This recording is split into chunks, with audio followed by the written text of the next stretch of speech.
In the popular imagination, including my own, the link between industry and the environment usually conjures up the point source pollution, the belching smokestack, the spewing sewer duct, what environmental specialists have identified as the local harmful effects. And as we see in this 1870 seal for the city of Lowell, factories and railroads are belching black smoke, but it's transforming into a white smoke and a cornucopia of plenty.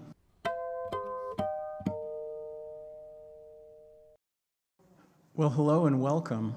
I'm Bob Perry, Executive Director here at the Charles River Museum of Industry and Innovation, where it's our privilege to host tonight's speaker, Kevin Coffey, for a presentation on the far-reaching consequences of industrialization. Tonight's event, generously supported by a grant from the Lowell Institute, is a collaboration among three organizations: Charles River Museum, the Southern New England chapter of the Society for Industrial Archaeology, and Industrial History New England. Kevin Coffey is an archaeologist and a museologist whose research explores the materiality of late modern societal development, especially urbanization and industrialization.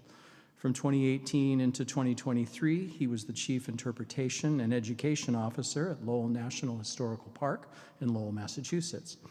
You may not know that the city of Lowell was so named in 1826 in honor of Francis Cabot Lowell, who founded the Boston Manufacturing Company right here in Waltham, and in fact, the precursor to the legendary Lowell Mills and the very mill we occupy here this evening. Kevin Coffey has published about urban development and industrialization in Industrial Archaeology Review, Post-Medieval Archaeology, Journal of the Society for Industrial Archaeology, and in Routledge International Handbook of Heritage and Politics. He has presented on the subject to annual meetings of the Society for Historical Archaeology, Society for Post-Medieval Archaeology, and the Society for Industrial Archaeology. He's also the author of Museums and Social Responsibility and Objective Culture and the End of the Museum. In 2022, we were fortunate to collaborate with the Middlesex Canal Museum in Billerica and with Kevin in his capacity as Education Officer at Lowell National Historical Park on a series of events celebrating the bicentennial of the Irish Canal Builders, led by Hugh Comiskey, who walked 30 Irishmen from Boston to Lowell on April 5th, 1822, and started digging. Please welcome Kevin Coffey.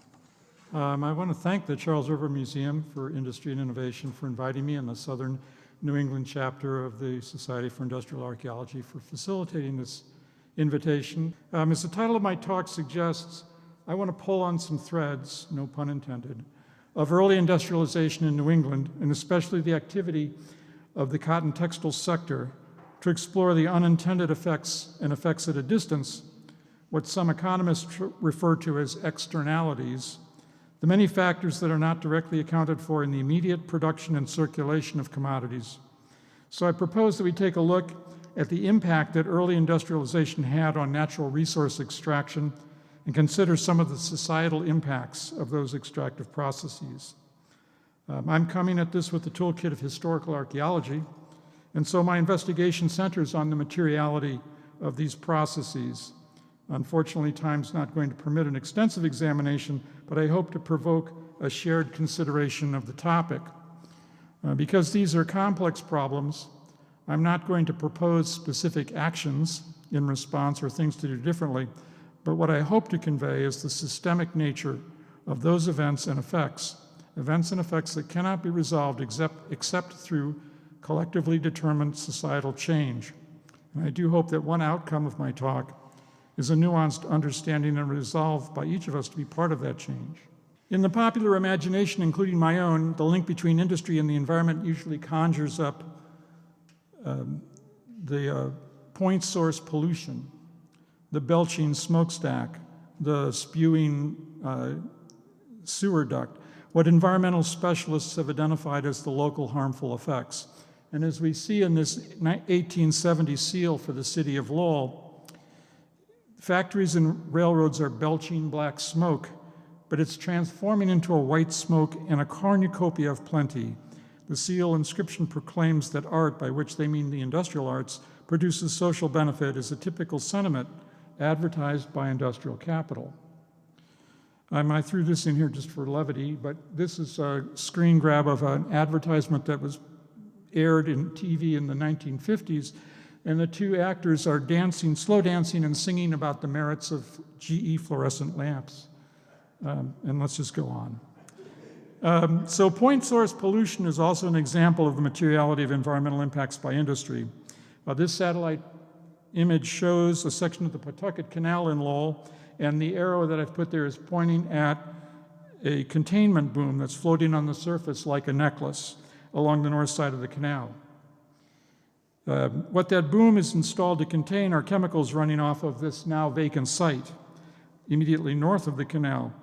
The area indicated in yellow is listed by the Massachusetts DEP as a brownfield site, and it is draining mercury compounds and PCBs into the canal. The mercury is a residue from the industrial use of the site in the 1800s, where the proprietors of locks and canals operated a wood treatment factory and treated wood with mercuric chloride. And this is a ledger from the Baker Library from the PLC. I'm going to refer to the proprietors of locks and canals of the Merrimack River as PLC, just for your entertainment, which records the amounts and dates of kyanization, which is the process that uses mercuric chloride to treat wood and prevent rot, from July 31st of 1880. Wood was a key structural component of the industrialization of New England, and sections of wall canals, lock gates, and various other physical plant were made from timber, and attempting to prevent rot was an important phase of that construction. Taking a wider view of Lowell in the period before the Civil War, we find a purpose-built settlement of factories, that's the map, workers and managers alongside the Merrimack River. And as we know, the river site was chosen for its hydropower potential, the presence of the existing Pawtucket Canal Company, and the availability of farmland that could be had cheaply, at least until some of the farmers figured out what was going on. And so over the course of 18 years, from 1822 through 1840, a small group of investors incorporated 10 firms devoted to the production of woven cotton cloth and tools to make it with. The solid black rectangles in the map are meant to represent the locations of those factories and the approximate size of them. And as we gather here inside the former Boston Manufacturing Company, a bit about those investments. Francis Cabot Lowell and his in-laws and associates, including Patrick Jackson, Nathan Appleton, and a few others, had made their fortunes in the transatlantic trade, shipping consumables and commodities from the Caribbean, from plantations operated by enslaved Africans, and from India, where European colonial operations were extracting spices and silk and other resources for sale in Europe and North America. That transoceanic trade was highly profitable in Lowell, but it was also subject to the series of wars that swept Europe from the mid-1790s until the mid-1810s. As legend has it, following an extended visit to Lancashire and Britain, Lowell decided to reinvest in automated textile production and organized the Boston Manufacturing Company.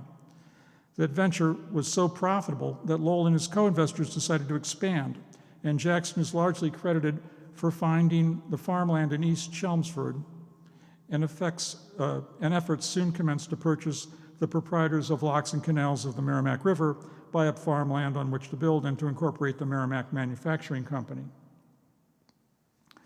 The profitability of cotton cloth manufacturing at Waltham and then at Merrimack was not secret. It quickly became, perhaps like the internet investment boom of the later 1990s, the site of a massive amount of money capital inflow.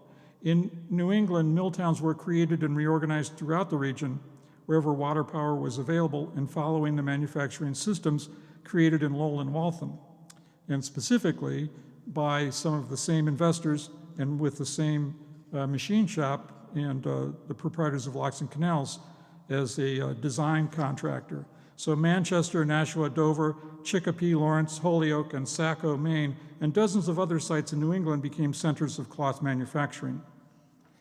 According to the 1860 census, which has a section on the cotton manufacture in the United States, They say that in 1826, New England was estimated to contain 400 distinct factory buildings devoted to cotton manufacturing.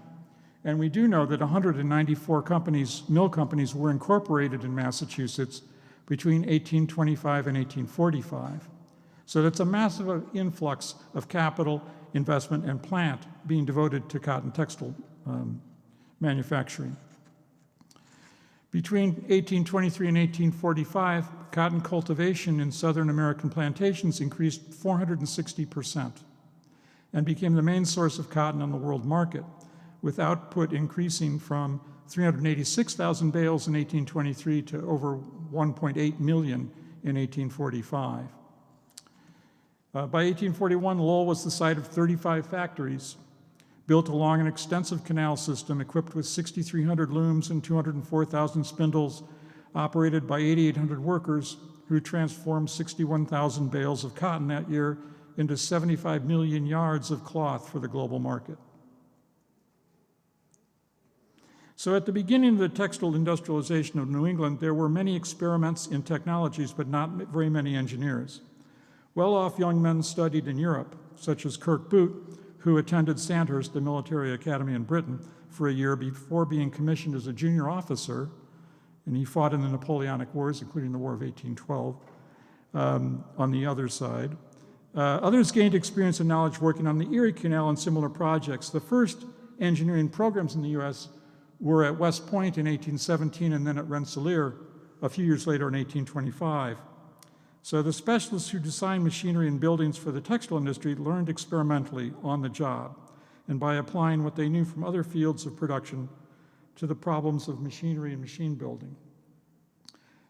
The chief engineer at Waltham, Paul Moody, had followed that route to become a mechanical engineer, and Moody was recruited to oversee the design of the Merrimack Manufacturing Company factories and the design of machinery that would outfit those factories, built by the machine shop of the proprietors of locks and canals. The Lowell machine shop, which is shown here, headed by Moody, grew to become a major manufacturer of weaving technology.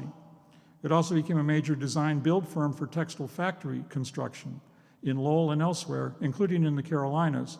The machine shop provided design and construction management services as well as machine tools. It also designed and built railroad locomotives and general precision machine tools such as lathes and drilling machines, not unlike the ones that are over here.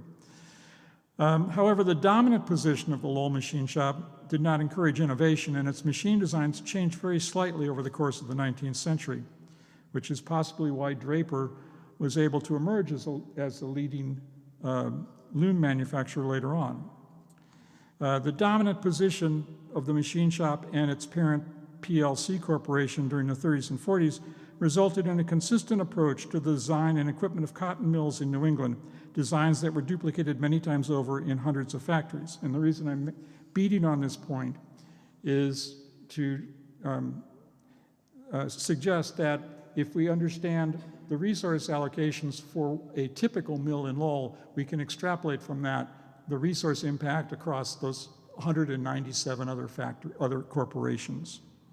The machine shop, as I said, was like Bechtel or Brown and Root, was a design engineering outsourcing company. They did the whole thing, soup to nuts.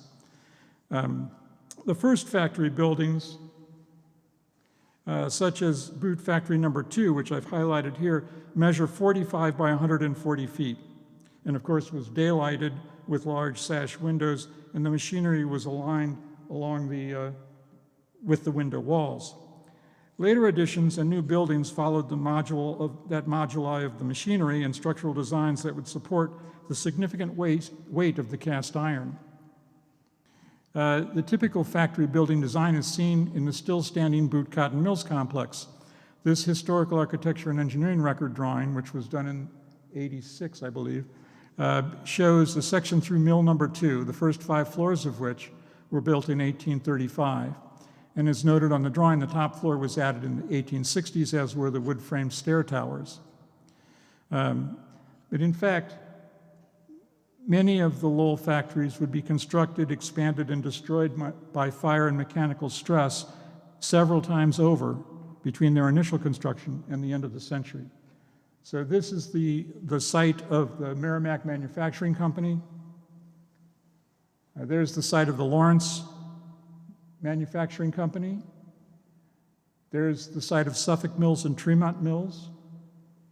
And there's where the Butte Cotton Mills site, and that still exists. But that gives you a sense of the extent and the amount of building that went in to creating these, and these are just 5 of the 10 firms that were incorporated in Lowell. One important natural resource for factory building construction in the first part of the 19th century was timber, and especially large diameter trees that grew to sufficient height to provide girders that would support the large static and live loads of multi-story mechanized factories. And I would just note that modern factory design wouldn't design a 5-story factory like that. It would be all on one floor, possibly 2.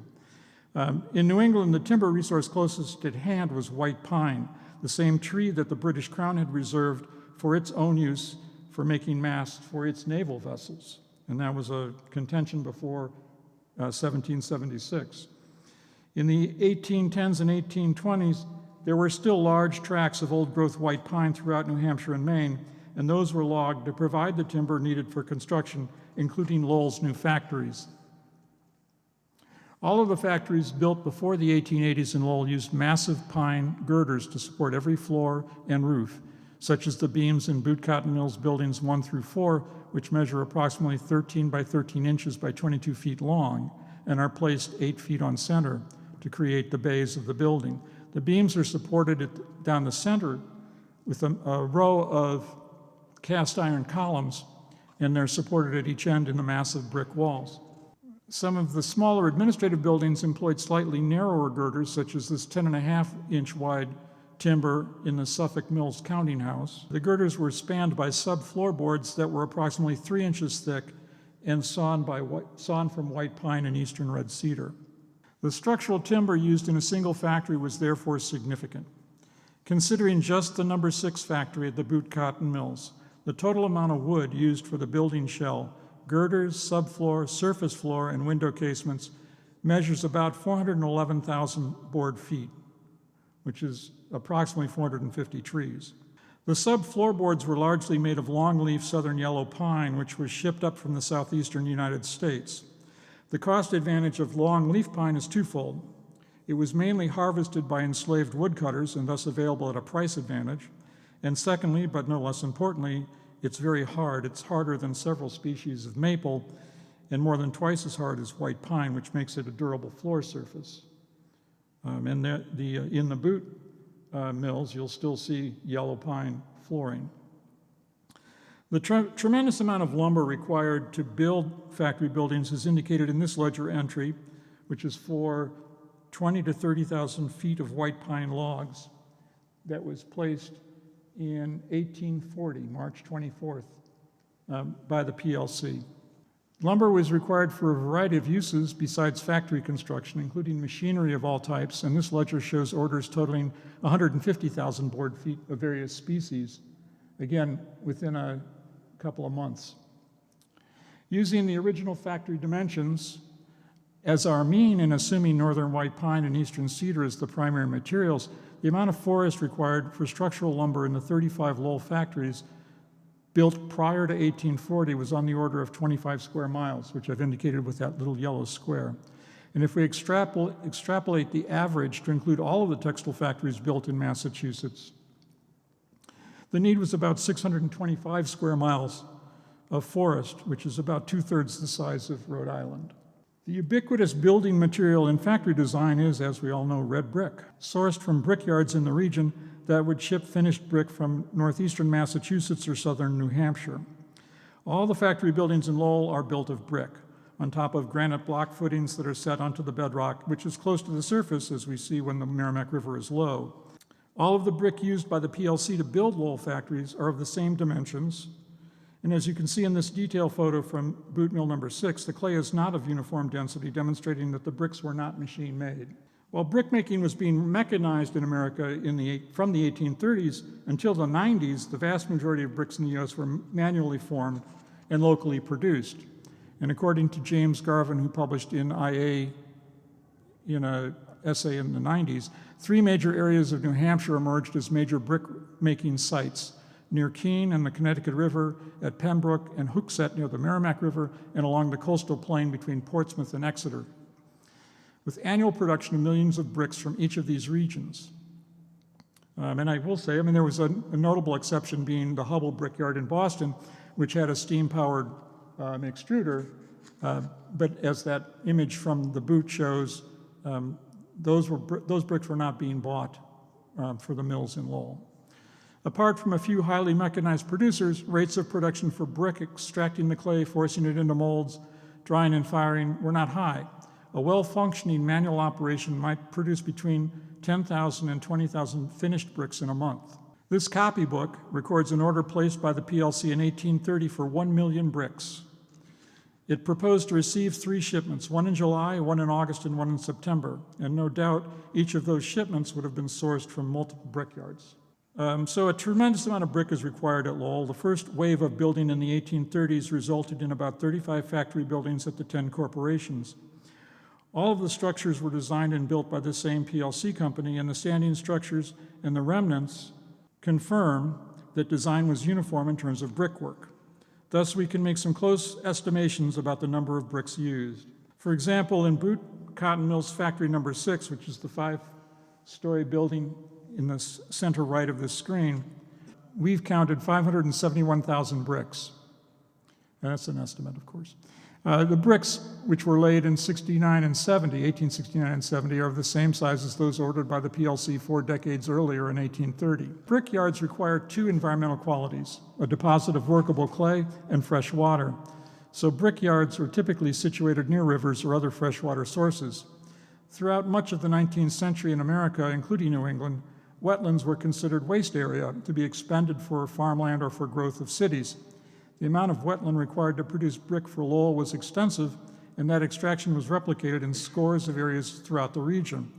This satellite image is showing a section of the Dracut State Forest, as it is today, with 2 visible wetland depressions that drain through a creek that is called Clay Pit Brook, which gives you an idea of what was going on up there. In the 19th century, brick construction in lime paste mortar was used to set the bricks. Lime mortar is made by mixing a combination of sintered lime with sand and water. And the ratio of lime to sand is variable, but typically it was 1 to 3. The rock lime quarried for mortar was sintered in kilns to produce the fine granular mortar that was mixed with sand and water. The mortar bed between the bricks in the boot factories is about 3/8 to a ½ inch thick. So calculating the mortar seams accordingly, we can estimate the amount of lime that was required for boot number 6 would have been about 67,500 pounds of lime. About 15 cordwoods of firewood were burned to produce 100 casks of granular lime. So following our calculations for lime mortar, we can estimate that sintering the lime used to set the bricks in boot factory number 6 used about 490,000 cubic feet of cordwood, which would have been cut from several thousand trees. The foundations for mill buildings, the penstocks, and long sections of canal wall were built from granite blocks, which appear to have been quarried from the seam that runs through northern Middlesex County. The USGS describes the seam as the Chelmsford seam, although it's actually quarried in Westford. I don't know if they've ever had a fight over that. This granite's also been used for the windowsills, the lintels, and threshold curbing. And of course, the reason we know is because granite has, all different types of granite have particular amounts of inclusions in them and particular grain patterns, and the grain patterns that we see in the sills, lintels, and thresholds in Lowell match with the Chelmsford seam. The looms and the other machine tools used in the Lowell mills were purpose-built by a machine shop established at the same time as the Merrimack Manufacturing Company. The chief engineer of the machine shop, Paul Moody, is credited along with Francis Lowell with designing the first mechanized looms for the Boston Manufacturing Company and several other mechanical innovations, including the overhead belt powertrain system. The machine shop in Lowell operated as a subsidiary of the PLC until it was spun off as a separate corporation in 1845. It was highly profitable, and it expanded to build machine tools for the weaving industry, not only in Lowell, but for textile corporations in other cities and towns. Lowell machine tools, and most machine tools today, were built using significant amounts of cast and wrought iron. The amount is suggested by the finished weights of these machines. The basic Lowell loom, which I'm showing here, with its open design, still weighed between 750 and 850 pounds, and that's without warp beams or any other additional equipment. And here's a weight list from a catalog, and this is the 1880s, and you can see that there's still a significant amount of cast iron being used. The pig iron used to create the cast iron, poured at the machine shop foundry, was sourced from a variety of ironworks in the US and Europe. This copybook records an order for 300 tons of pig iron from the Pawtuxet Ironworks in Maryland, a works that was mainly operated by enslaved workers. Iron casting for machine building was another process dependent upon wood. On average, converting the pig iron to cast iron consumed 80 to 90 bushels of charcoal per ton of iron cast. At the time, it took approximately 1 acre of trees to produce 600 bushels of charcoal. In addition to the machine tools built solely for cotton cloth production, the machine shop also developed and built general precision tools such as lathes, planers, drill presses, and other precision tools, and received industry awards for its lathe design, which was copied by other manufacturers. And this is a copy of a design that came from Lowell. Another major product of the machine shop was railroad equipment, locomotives, tenders, and freight cars. The machine shop supplied locomotives for the Reading Railroad and other railroad corporations in the Northeast, including the line owned by the proprietors of locks and canals, which ran from Lowell to the Boston Harbor. Rail transportation expanded at a rapid rate in Massachusetts during the 30s and 40s, creating a 1,700-mile network of rail lines that connected mill towns with each other and with the harbors in Boston, Newburyport, and elsewhere. This tremendous expansion is yet another factor in the industrialization of cotton manufacturing. In addition to iron, these rail lines required an extraordinary amount of timber for fuel and for ties on which the rails were set. Locomotive boilers at this time were fired by cordwood, and wood cutting was required to feed those engines at strategic points along the rail lines. In regard to ties, the railroads in Massachusetts used more than 65 million board feet of oak and other dense species, about 8.5 square miles of deciduous forest, harvested every 6 to 8 years to replace rotten railroad ties. And at least initially, that timber would have been cut in New Hampshire and Maine. One further use of iron was to make cast columns that were made to support many of the factory floors. And by all accounts, these columns were contracted out and not made by the machine shop foundry, but as an indication of scale, it's about 852 tons of cast iron supports the 4 floors in the factory building number 5 at the Boot Cotton Mills. And of course, all of this activity centered on the cultivation of cotton by enslaved labor in the American South. During this period, American plantation cotton was the major source of supply for British and American textile manufacturing. Cotton plantations were created by clearing woodlands in the southern states. From 1820 to 1840, the amount of land taken for cotton agriculture approximately doubled, and it doubled again between 1840 and 1860. Between 1821 and 1841, annual raw cotton production in the U.S. increased from 180 million bales to 644 million bales. During the same period, the number of enslaved Africans forced to cultivate cotton also increases significantly, and the conditions of that labor grew increasingly brutal as plantation owners chased the profitability of cotton cloth. The historian Baptist reports that at one Mississippi plantation in 1818, laborers picked between 50 and 80 pounds per day. A decade later in Alabama, the amount was 132 pounds per day, and in the 1840s in Mississippi, the average was 341 pounds per day. So this increased output was driven by regimes of violence up to and including murder. In the United States, this raw cotton feeds dramatic increases in mechanized cloth production, which takes off dramatically about 1840. Investment in the sector also spurred further automation as corporations and their agents sought ways to maintain the expected profit margins. As a result, the number of operatives actually decreases. In 1845, 72% of the Lowell mill force was machine operatives. By 1870, that ratio had declined to 63%. The increased productivity meant that the necessary labor and value created per textile worker was distributed over greater quantities of cloth. So while finished cloth output per worker increased by as much as 30% during the 1840s, the profit realized per yard steadily decreased over the same period, from 9 cents a yard in 1830 to half a cent a yard in 1850. Southern yellow pine re-enters our story here, since much of the land that was converted to cotton agriculture had been forested, and much of those woodlands were predominated by longleaf pine.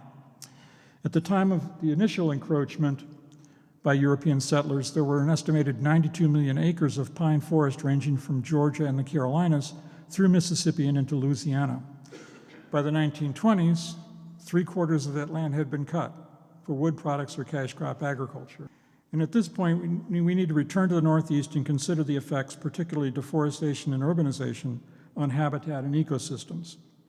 So as we know, the factories at Lowell throughout most of the 19th century were powered by water, first using the conventional breast wheel technology, and then by the turbine technology borrowed from Europe and improved upon by the engineers working for the PLC and the machine shop. The water supply at Lowell for that hydropower came from the Merrimack River. And in order to maximize that source, the PLC re-engineered its canal system, bought control of the river's source at Lake Winnipesaukee, and took control of the river for several miles north of Lowell to use as the de facto mill pond. The Merrimack River watershed is, of course, only one of many such geologic features in New England and across North America.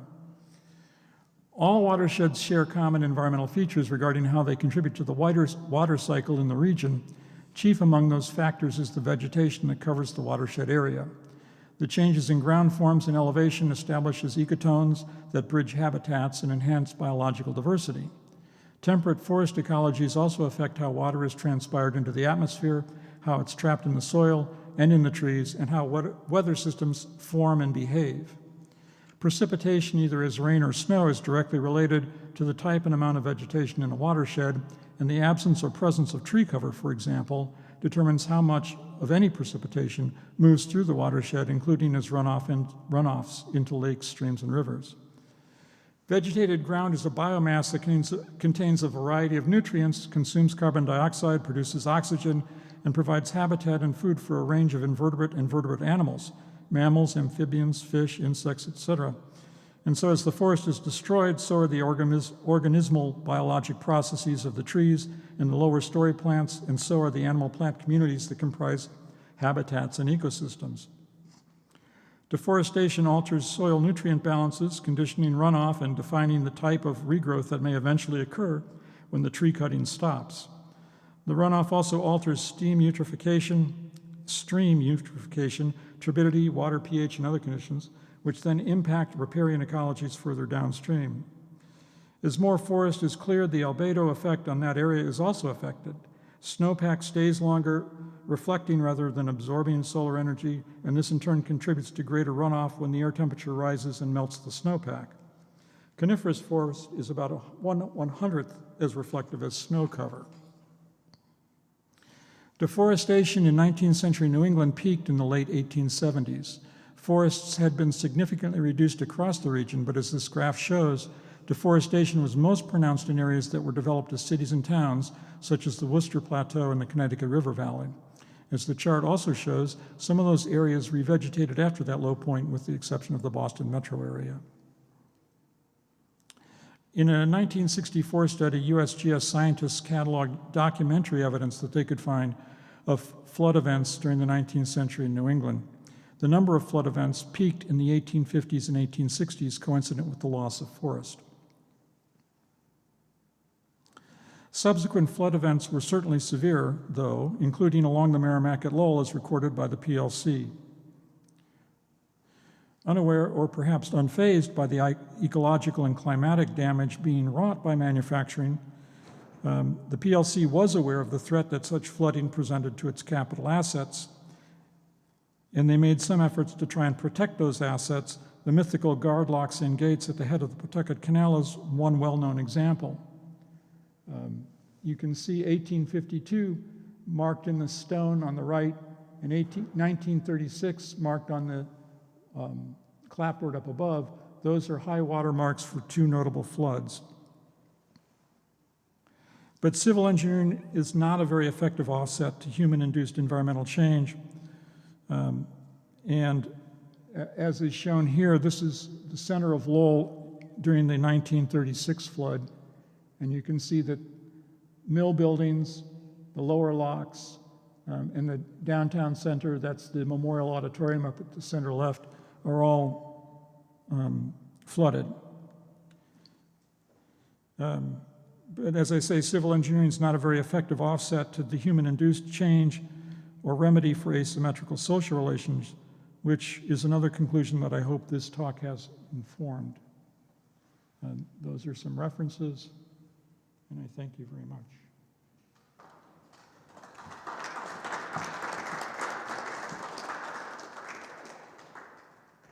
I'm trying to relate the pounds of cotton picked by a worker to a single bale. Oh, 800 pounds. A bale is 800 pounds. So 6 people could pick a bale of cotton in a day at the height of this. At its most brutal point, yes. And the consumption of these bales in one factory, you said, was in the range of 80,000 a month? Or? I think I said 60,000 Okay, in the mid 60,000 range. It varied obviously as the factories became more productive, more cotton would be used, and the types and weave changed over time as well, from the 1820s to the 1840s. But yes, at the peak of the 1840s, it was that in the range of 60,400. Right. And this cotton was transported mostly by ocean going, or was it coming by rail by the 40s? No, it was coming up by boat. It was coming up by boat to Boston, and then it could have taken rail from Boston to Lowell. So it was ocean going, not by internal waterways or canals? I wouldn't rule it out in Ohio terms of the River. Connecticut River Valley, but in terms of Lowell, no, it wasn't coming by water. Not coming through Ohio River, Mississippi, Ohio, Pittsburgh? No, not that I know of. Inland way. Not that I know of.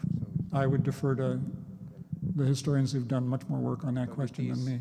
These proprietors also buy shipping to control that? Well, they Control that too? started as shippers, so they started in the transatlantic shipment. So they had built the Boston to Lowell Railroad was built initially to go from Lowell to the wharf in Boston that they owned.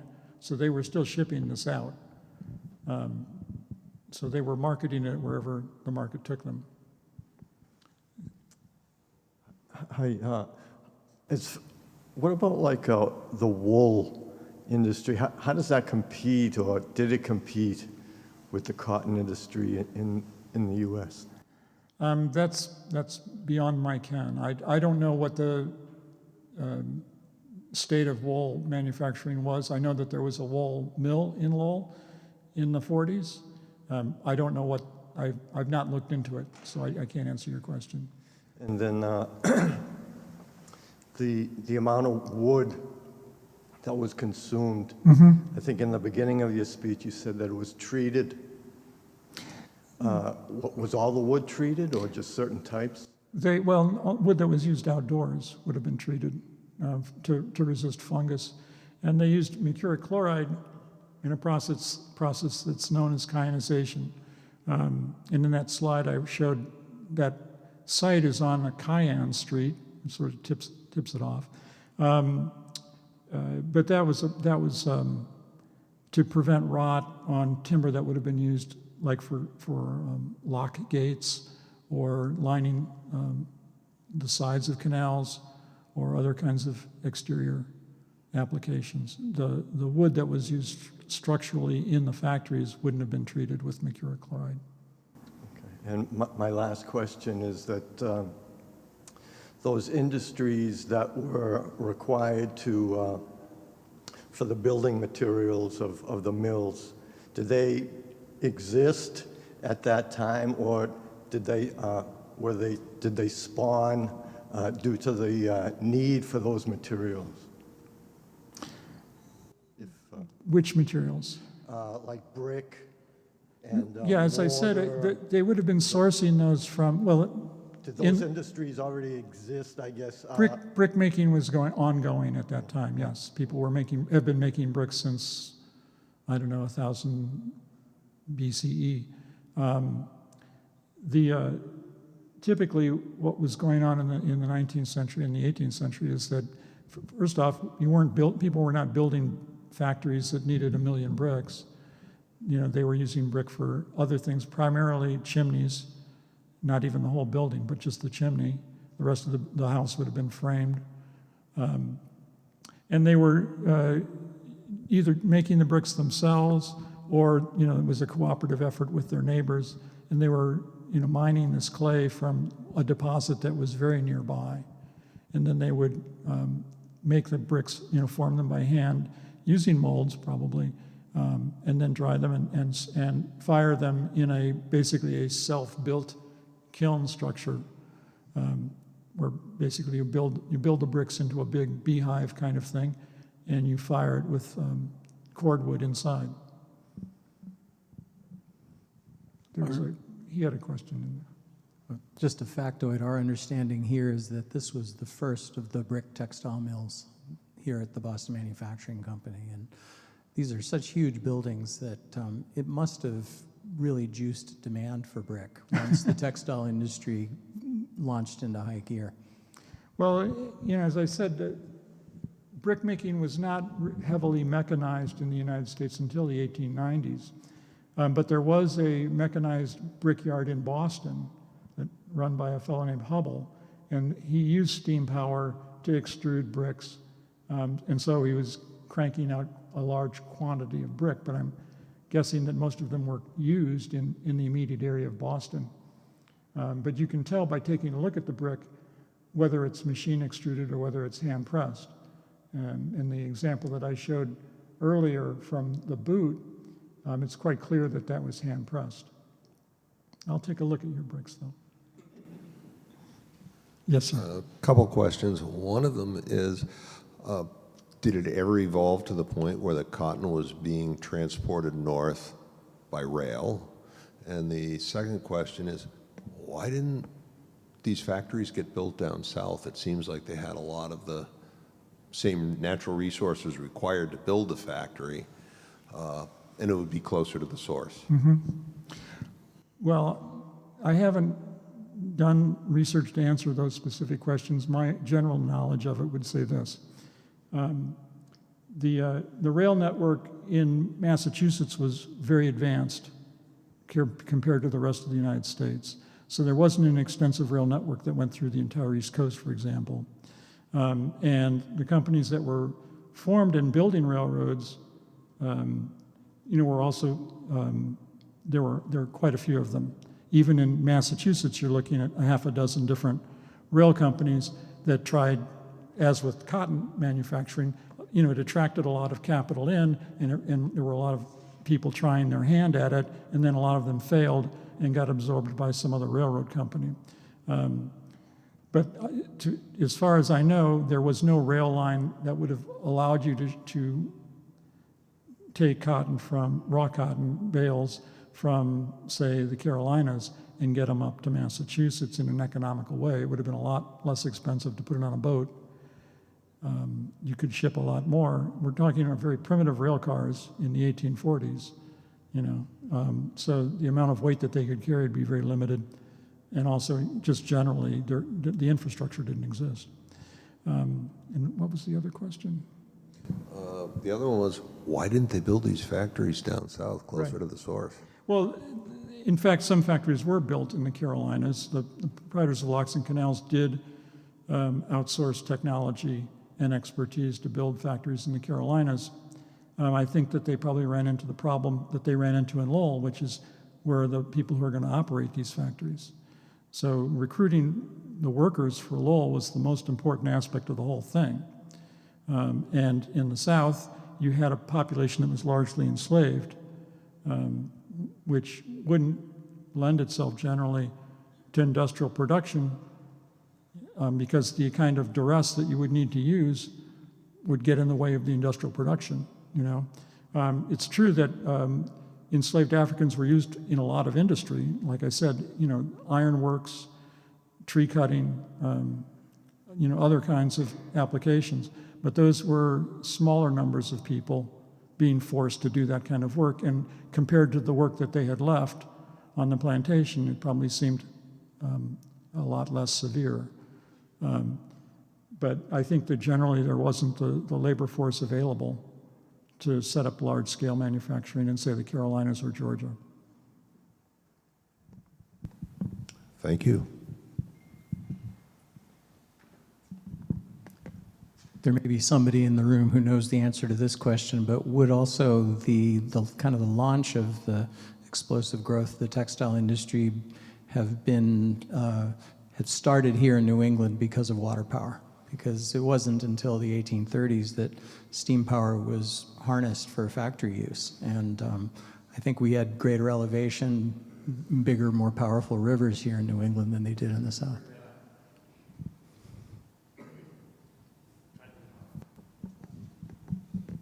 Thanks. A fascinating talk. Can you help us understand a little bit more how the spread of cotton plantations deeper into the South towards the Mississippi, even towards Texas, and the spread of enslaved labor that went with it might have been associated with the growth of the industry, the change in demand, and possibly also the ability, the productivity, or the amount of labor you could force out of people. It's just astonishing how this industry spawned so many other consequences. Tell us more about that. Well, I would refer you to either Sven Beckert's book, Empire of Cotton, which talks about it on a global scale, or Edward Baptist's The Half That Hasn't Been Told, which is much more directly related to the physical brutality and the extraction that took place in the American South. But I tried to illustrate that briefly here by showing those slides of the expansion of the deforestation and the expansion of cotton agriculture, and then the expansion of enslaved labor to work on those cotton plantations. The plantation system was first established in Georgia and the Carolinas, and then as cotton became more profitable, and cotton became extremely profitable, there was obviously a drive to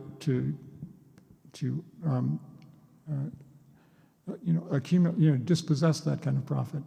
So those plantation owners wanted to expand. Other people got into the plantation system business.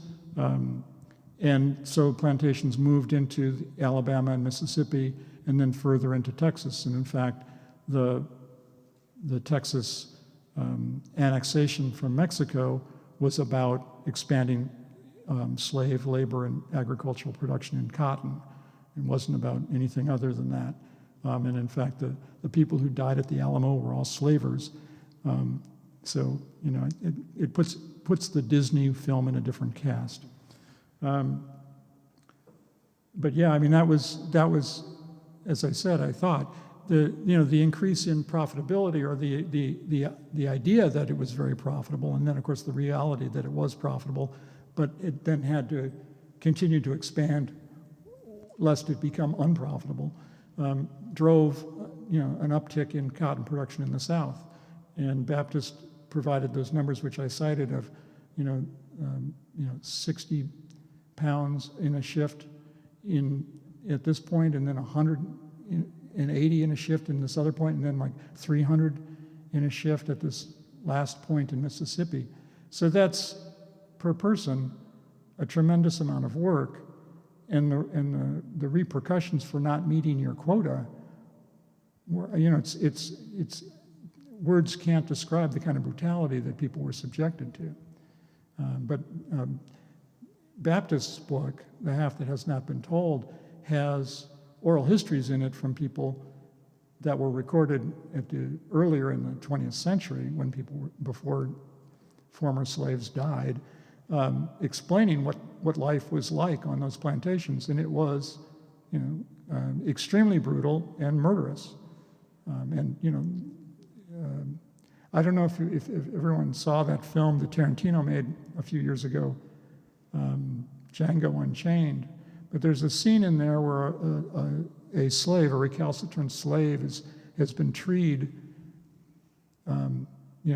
trying to escape his routine, is climbed a tree, and it's surrounded by dogs, and they get him to come down, and then they sick the dogs on him and kill him. Making examples of enslaved people was one way that they enforced productivity.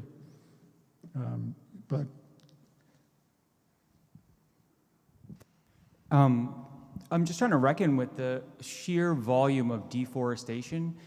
Do we have any evidence that people are being at all introspective or even concerned at the level of resource depletion, maybe if not from a kind of moral standpoint, but from an economic or commercial standpoint, that the amount of wood they're burning or forests they're taking down is actually changing the environment around them? Or is that seen as something kind of the good of urbanization, something like that?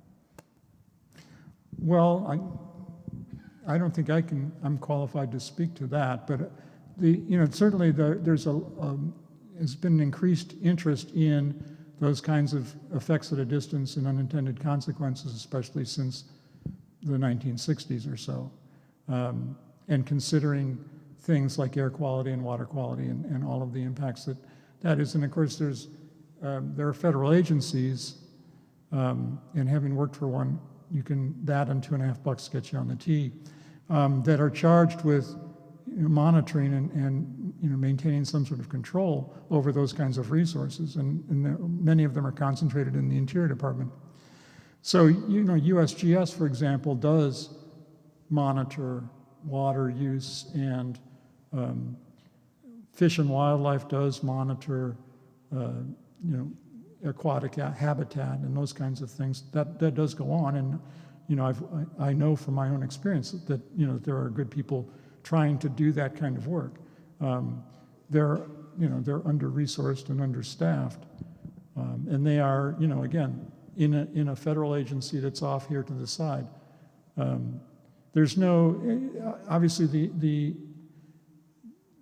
in a federal system such as the United States, a lot of that kind of stuff is legislated state by state. So some states like New York might have very rigorous environmental protection laws, and some states like Texas might have virtually none. So there's going to be a pretty high degree of variability there as well. And in the 19th century, not so much? In the 19th century, there was no such thing. But, George Perkins Marsh, who was a Vermont elected official, ambassador to Turkey or the Ottoman Empire, and had a number of other positions during his career, wrote a book called Man and Nature in 1860, which alerted people to the fact that there would be broad, far-reaching environmental consequences for doing this kind of stuff. So it wasn't like it was totally unknown, but it was unheeded, I'd say that. Thank you.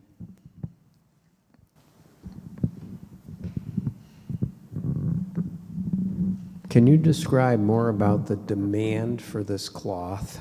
It almost sounds like what you might expect from like a war footing, demand that doesn't have an end. But how is there this unsatisfied demand that Lowell must have recognized from early on?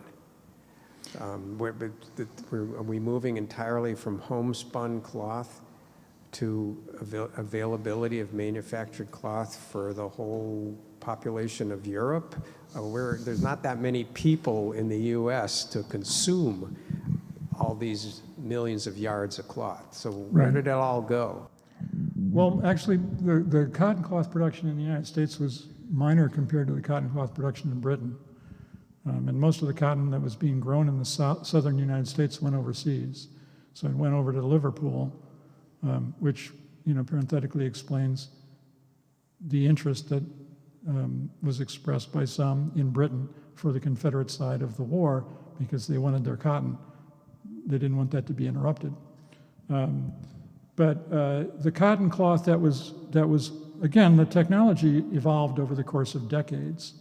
In the 1820s, the kind of cotton cloth that they're weaving is very coarse. It's certainly nothing like what my shirt is made of. And in fact, more along, it's closer to burlap perhaps. And I don't know if it was the main, but certainly one of the prominent uses of it was to clothe enslaved Africans in the South, and that's why it was called Negro cloth.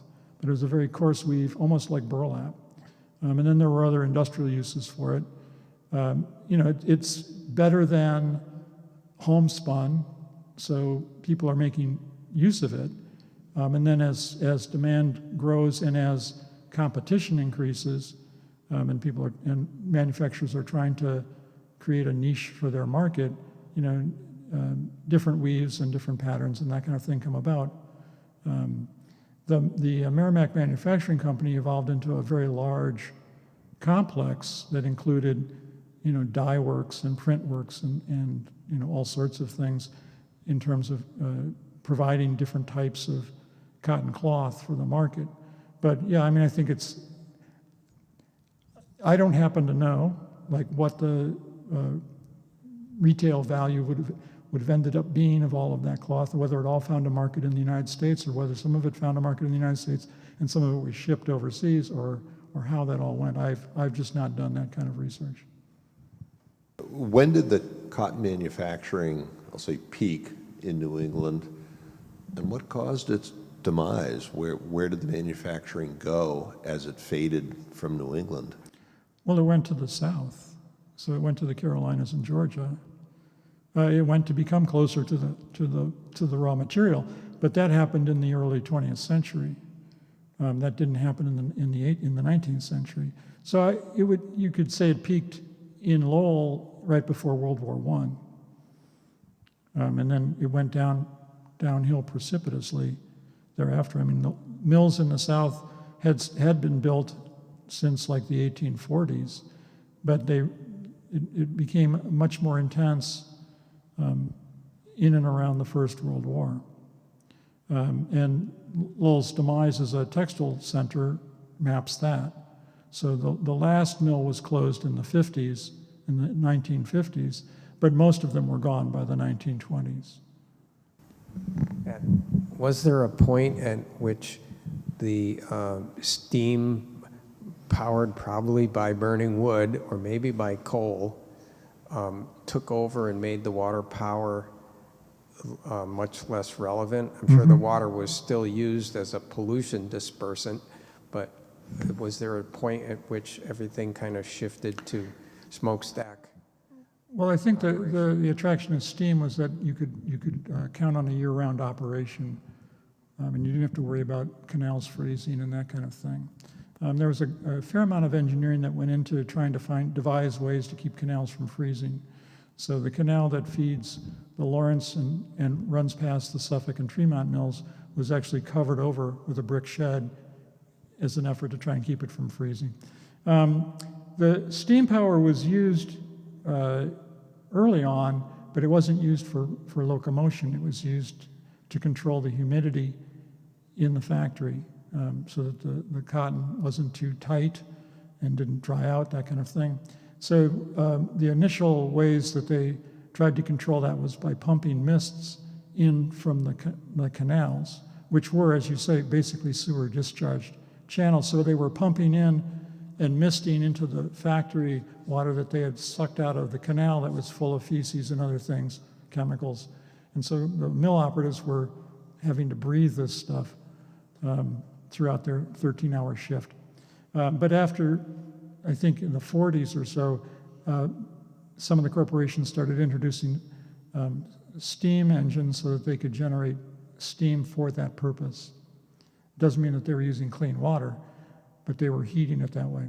So the conversion into steam power for machine operation really doesn't take over until the 1880s and 1890s. So they're still using hydropower throughout that whole time, and they continued to use hydropower. And up until very recently, there were operating electro-hydro stations in several of the mills in Lowell that a company called Lowell Hydropower, go figure, operated generators. There's one in the Boot complex. There's one in the what used to be the Hamilton Mill on Jackson Street. There's a very big one at the end of the Northern Canal, and that's still generating. And they were generating, I can't remember, but it was on the order of, a few hundred megawatts. So not nothing, but also not like a nuclear powered station. But yeah, they kept using hydropower as long as possible. It was certainly inexpensive. Can I follow up on that? It's a fascinating subject, and specific to this particular complex at Boston Manufacturing, I found a reference when probably about in 1930, when this company was essentially closing, and was having in financial trouble. They were looking for a buyer, and I found this a fascinating reference where the advertising copy talked about how the mill had been converted first to steam, then to electric, and it no longer had that nasty old water power belting stuff. So there was actually a marketing point that they were not using that old water power.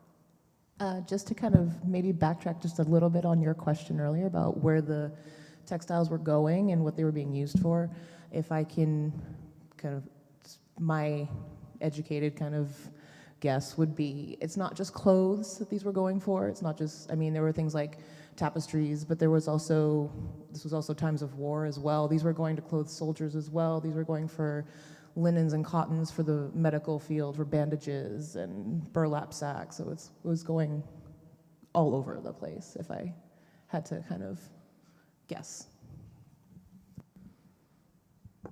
Sailcloth and then of course and sheets, but then fashion, right? In the late 18th century, did you have a change of clothes?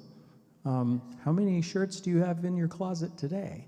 And that wasn't just a switch flipping. There was this gradual increase in consumption as prices dropped and economies improved and wealth was generated and people could begin to dress because they wanted to look a certain way, not just to be clothed. Thank you very much, Well, Kevin. thank you. Thank you very much.